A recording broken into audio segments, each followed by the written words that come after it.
Bum ba ba bum ba ba bum ba ba bum.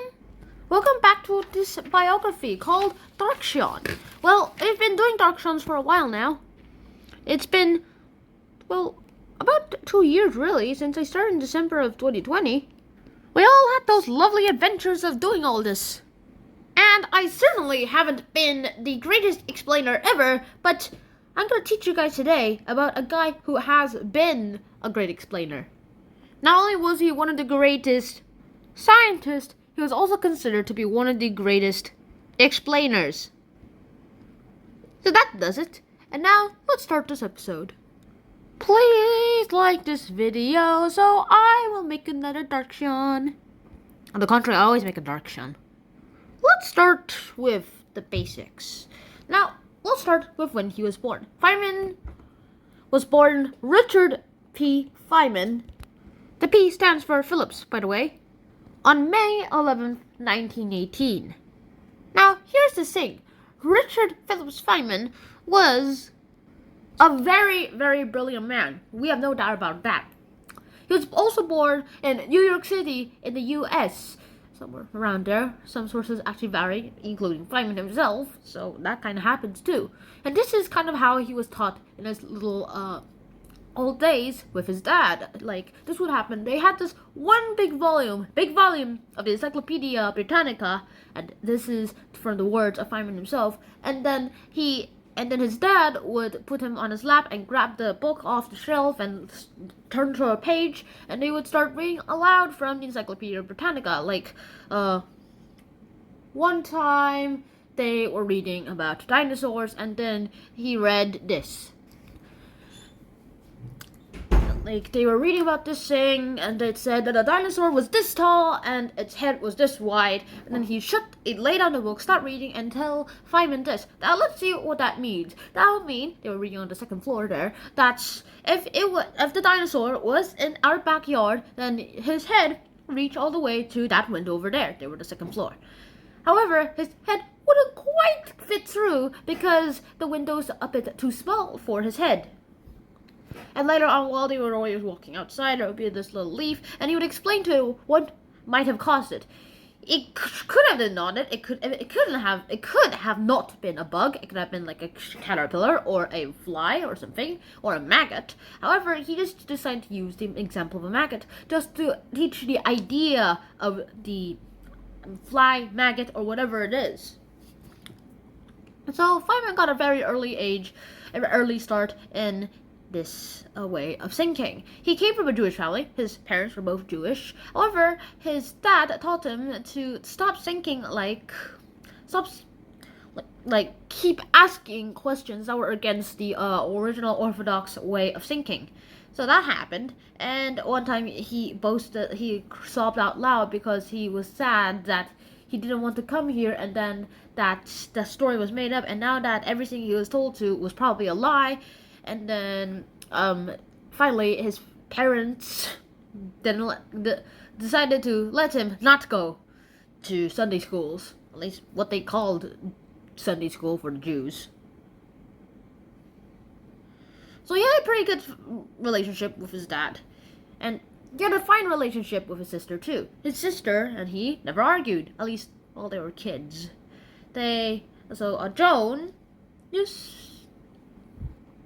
Joan was 9 years old, wasn't born yet. Turned out there are lots of things about the family that came to be not known. Feynman, turns out, had a little brother, but he died as a newborn after 4 years after his death, and then 4 years after Feynman's birth, and then 5 years after that death, Joan was born, and so Feynman was 9 years older.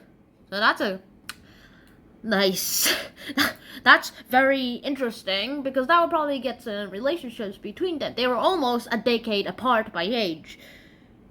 And speaking of which, by this time, Feynman had this little lab. This is the first story that he told us in his Surely You're Joking, Mr. Feynman book.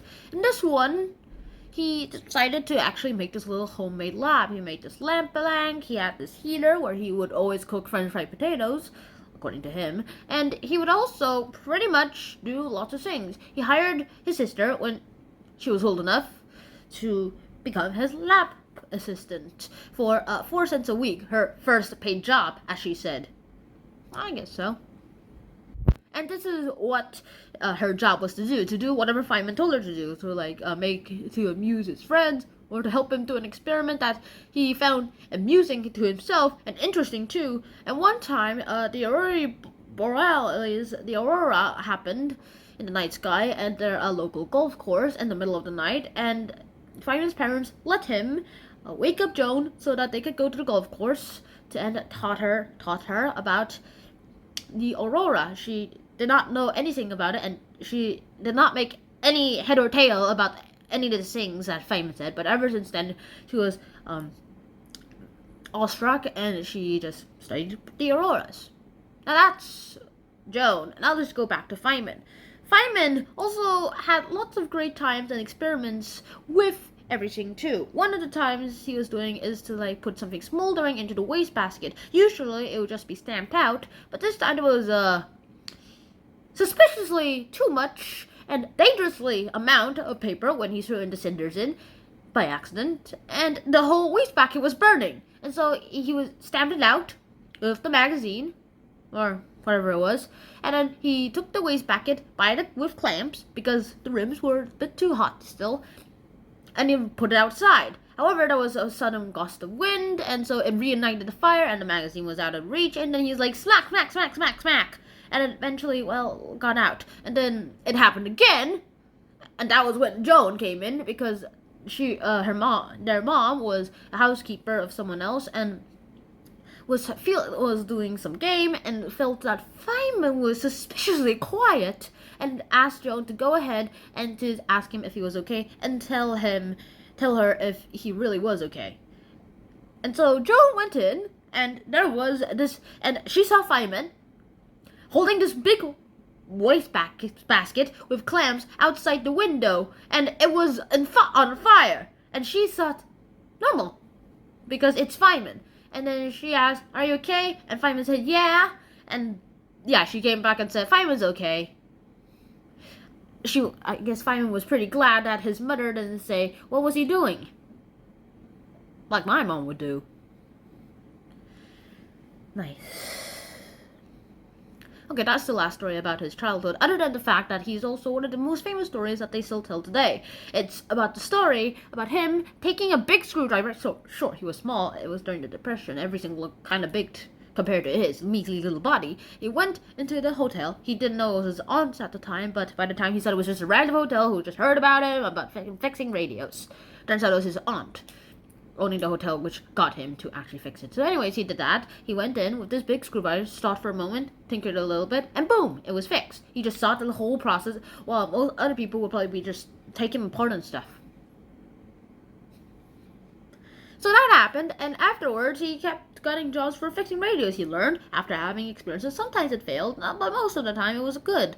Although some of the things, like turning a DC to an AC circuit, was kind of a hard thing to do. Eventually, his first job was to go to work for his aunt's hotel.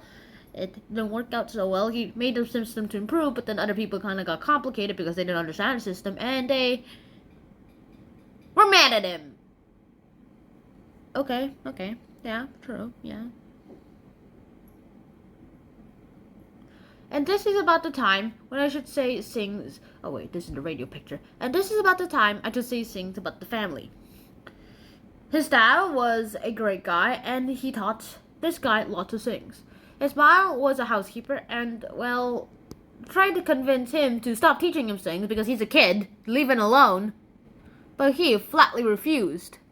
He taught her everything, and probably taught her how to lie a bit.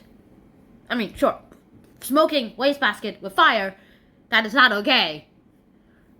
At least he wasn't burned or anything. And she listened intently. That's a very good summary about the whole thing that I just said to you right now. Oh yeah, one more thing. Wait, spoiler alert. One more thing. He fixed radios by thinking. Ooh, telepathy. Maybe not the kind of thinking like you say. It's fixed. Without doing anything. You can't just do that with your mind, but you can know the problem with your mind. Speaking of which, it was just about this time when Feynman was finishing high school, and he was a very, very good honor student. So he got these honors, and decided to go ahead and, well, found some friends who were always kind of intrigued by women and stuff. So there was this one woman called Arlene, and she was the hottest girl in town, at least according to Feynman. I don't really say anything hot about her. Anyway, so that happened, and Feynman and his friends wanted to have Arlene so badly. Arlene went to one friend, but then they weren't a boyfriend anymore and, like, have a relationship anymore. And they're like, yay! In his brain, that was at least according to this. Whoops, wrong book. This. And then finally, somehow, his brain somehow worked, and he got a relationship with her. Nice. Brains are the good thing, people. And so that happened, and now he went off to MIT. He got his graduate. He got from MIT. He went away from MIT, and then he went to Princeton to get his PhD program, which was a big deal because he was Jewish, and lots of Jewish people. There was a limit of how many Jewish people were allowed into universities back then.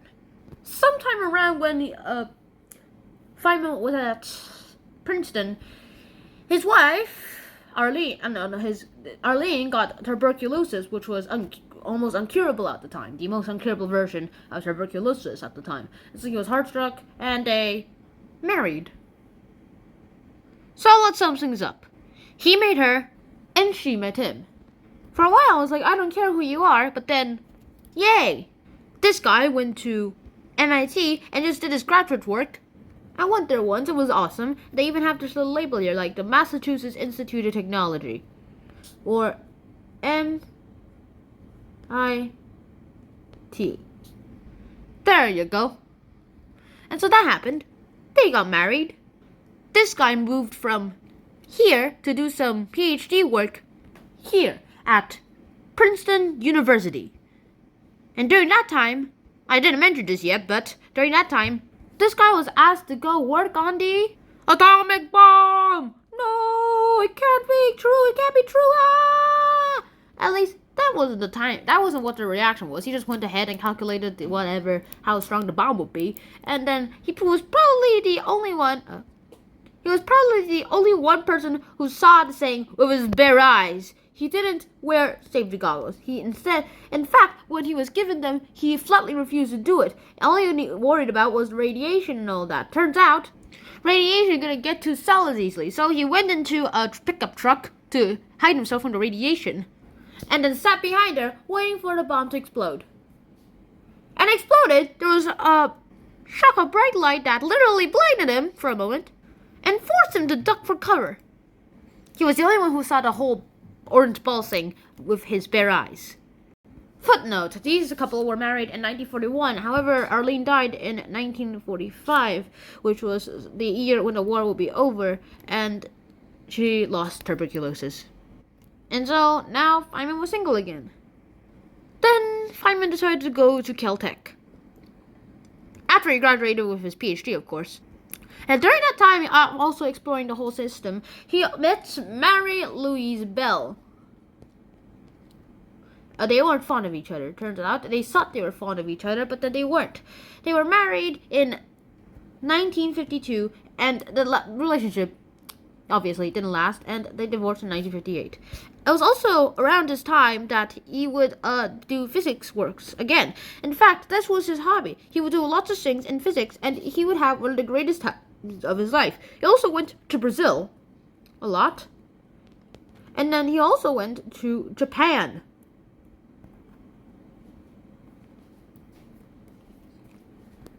And he did lots and lots of theoretical work and talked about things and talked with scientists and had a fun time actually going to the middle of nowhere to experience the whole thing. It was also during the time when he went to Caltech that he met Gwyneth Haworth, who would be his last wife.